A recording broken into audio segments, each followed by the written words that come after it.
Hello, everyone. This is First Fire Non-Assault Move. I'd like to welcome you to the relaunch of my channel. Yes, I'm back out of the blue. I had mentioned, oh boy, what is it, 6 months now? Towards the end of the last episodes, I had mentioned I was conducting training with Uncle Sam. That took me out of state a couple of times, and each of those times it was for extended periods. And I really had to focus on the training, what was going on, and focus on life stuff.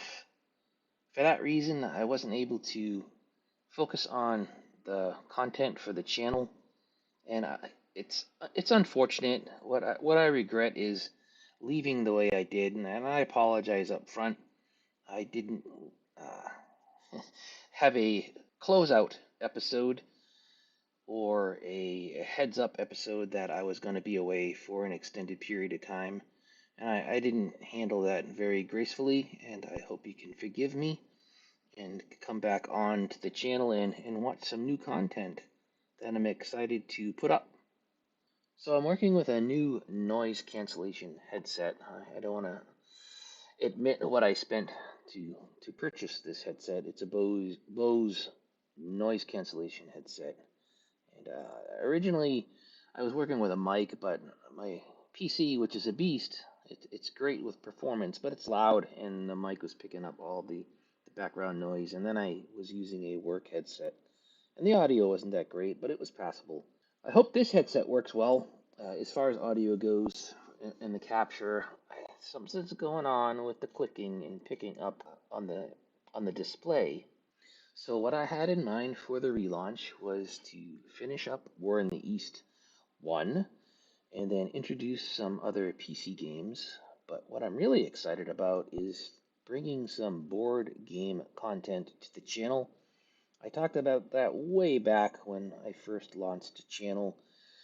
There will be some advanced squad leader, and via multi-man publishing, there's a great series that's out there. It's broken down into categories. It's the operational campaign series, the battalion level combat series, and tactical combat series, and also standard combat series. So there's multiple modules throughout that hierarchy, and it's basically strategic, operational, and tactical. So we're going to have a handful of those games brought to the channel. As far as board games go, as far as PC games, we will look at War in the East 2 down the road, but we're going to take a little break from War in the East and maybe introduce, not maybe, we will introduce some other PC games. What would those be? Well, there's Flashpoint, which I liked. I like a lot, and we had a couple episodes of Flashpoint. We'll have some of the more of that game on the channel. Then there were some other games I bought a while back, older games up on Matrix. Disaster on the Donuts is another one I'd like to bring to the channel. It's a system that's always intrigued me. And then there's a new game that's coming out, Stalingrad, a WeGo system, which, boy, it really reminds me of what the Atomic games, their Avalon Hills Atomic series, Velikai Luki and Stalingrad, which I actually have on my PC. I have Stalingrad installed. My older son, who's a throwback gamer, he likes all the legacy games and the old school games. He managed to get the DOS box set up and all the patches for the game. So that's working as well, and I toyed with the idea of just bringing that game to the channel as well. So there's plenty of options for channel content. So let's talk about what's in front of us. All right. To be honest, when we last left off the last couple of episodes of War in the East here, I was of the frame of mind that the war was really over. We are only, as far as victory goes, we are governed by what the scenario is dictating to us, and that was a whopping, what was it, 280? Well, we'll take a look at it in a second. 280, 290 victory points to have ultimate victory and an auto win. And that meant capturing nearly every single victory victory location on the map. Despite our incredible gains, both territorially and materially, and the destruction we reaped upon the Soviets, we are still a ways away from that ultimate victory. Definitely in a decisive victory, which is great, but not ideal. We want to clobber them is even more, but that's not going to be possible. We only have one more, probably a year, 1 year left of game time. It is winter of 1944, February, right? Yes, February. Here we go, right up here. So, what are we going to do as far as victory points go? Well, realistically, we have won the war. What could the Soviets do to us right now? Not much. Well, to back that up, let's look at the order of battle.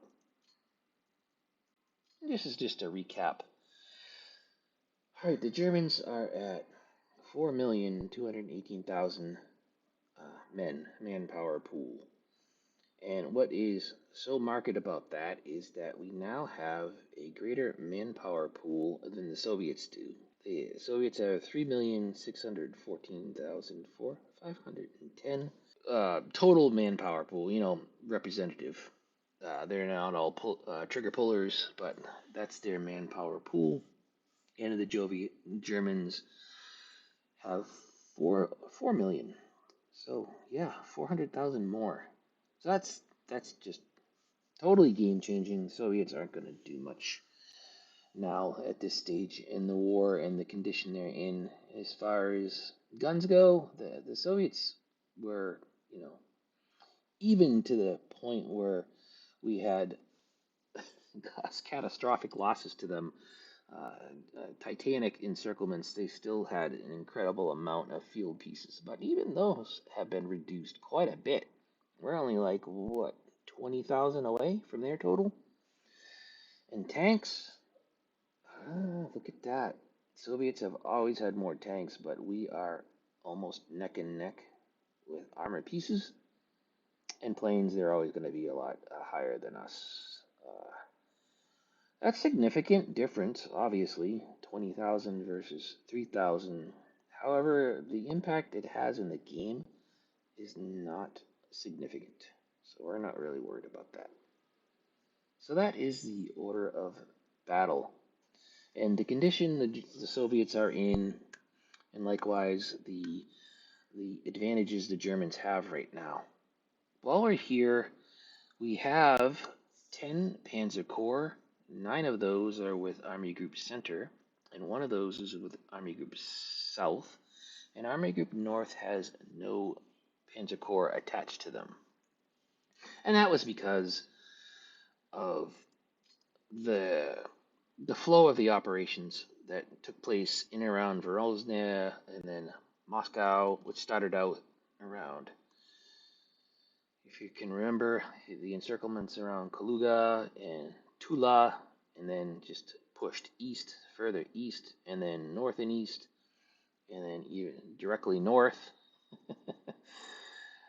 as we went for our next strategic goal, which is Leningrad.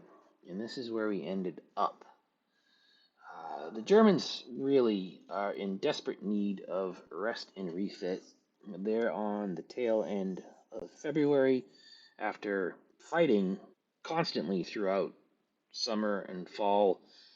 The break with the mud, and then not skipping a beat going on the offensive throughout the winter of 43 into 44. So yeah, they are worn out with all this attacking.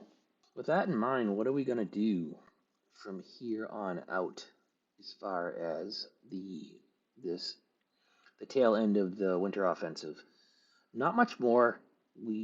What we're going to focus on is arraying our Panzer Corps to get ready for 1944, the spring and summer offensive.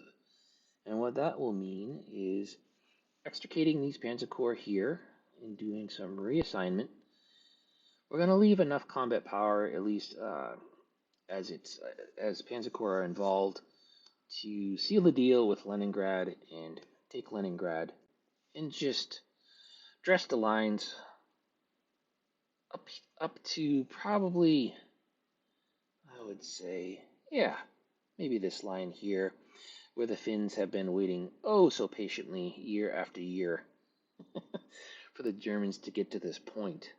And once we take Leningrad, it'll free up the Finns. But the Finns, over the course of the years, they've had some forces withdrawn. Hey, every little bit counts, every rifle counts. So once the Finns are able to participate a little more, it can help to stiffen the line here in the north, because we're not going to pay the north very much attention for the rest of the war. We are going to migrate our forces south. So with Leningrad as the next strategic objective, we are going to look to, where are we? Zip out here and we'll scroll down. Always had in the back of our mind Maikop and the oil fields. So I think that's a legitimate objective for the Germans, and very achievable. It's a considerable distance, and that means we're going to have to finally push out of the Crimea and link up and establish a line, almost a straight line north-south, and take Maikop. So Leningrad, Maikop, and why not take Stalingrad just because we can. And those are really the objectives I have in mind for 1944, and to continue to destroy the Soviet field army where we can. Soviets, are recovering, if you want to use the word recovering. They're desperate. They do have a decent amount of armored formations here that have started to assemble over the months as the war was raging to the north of them. And likewise, I started to bring here and there some panzer divisions down, stripping some panzer divisions from the Panzer Corps. And right in and around this vicinity here, we're going to start building up some forces to strike east and southeast. And that's about it. And as far as capturing these turns, we're going to more than likely, probably the next footage we'll have here is once the mud season is over for the spring of 1944, and we can start conducting some offensive operations. Really not much to write home about what's going to happen from now until then, just moving our forces into attack positions for the spring and summer offensive. And take a look at our rail condition, which was, from my last recollection, was quite healthy. There's less and less partisan activity. You look here, there's one we can't get to, but oh, look at all of that contiguous green circles that reach all the way to the front, because the front has pretty much been stagnant for a while, so the railheads are catching up. That's good. Here's a little bit of a mess we got to clean up. So we'll be doing that during the mud months as well. And as far as reinforcements go, I did look ahead a little bit, and there are some decent reinforcements that are still on the way, and I don't think there's going to be that much more withdrawals. Maybe a Panzer Division here and there that we're going to lose out, but I don't think that's going to diminish our combat power to too much of a degree. And yeah, here I remember we were starting to peel away some infantry corps out of this massive grouping of forces that we had going after Leningrad. There's no room for them all. Literally, we could pretty much stack 3 high infantry divisions all the way to about here, and that's unnecessary. So we're starting to peel away those infantry divisions up here, reassigning them division-wise, corps-wise, and army-wise, and army group-wise. And that's about it for the relaunch. I just wanted to make myself known again, reopen the channel, and again apologize for disappearing like that. I have some responses for a couple people that have posted, and I noticed while I was away, I have a couple new subscribers, and I thank you so very much, bottom of my heart, for subscribing. I hope to grow this channel. I know it's very niche, but that's all right. I enjoy immensely what I'm doing with this content. 'Cause love these war games. All right, so I'll go about conducting what's left of this winter offensive. Yeah, we see this little breakthrough here, but do we really want to push him any farther north and get him stranded in mud? We may just call it here and finish the coup de grace for Leningrad in the spring. So we're gonna probably pull these Panzer Corps and just relieve in place with some infantry divisions. But yeah, so what's left?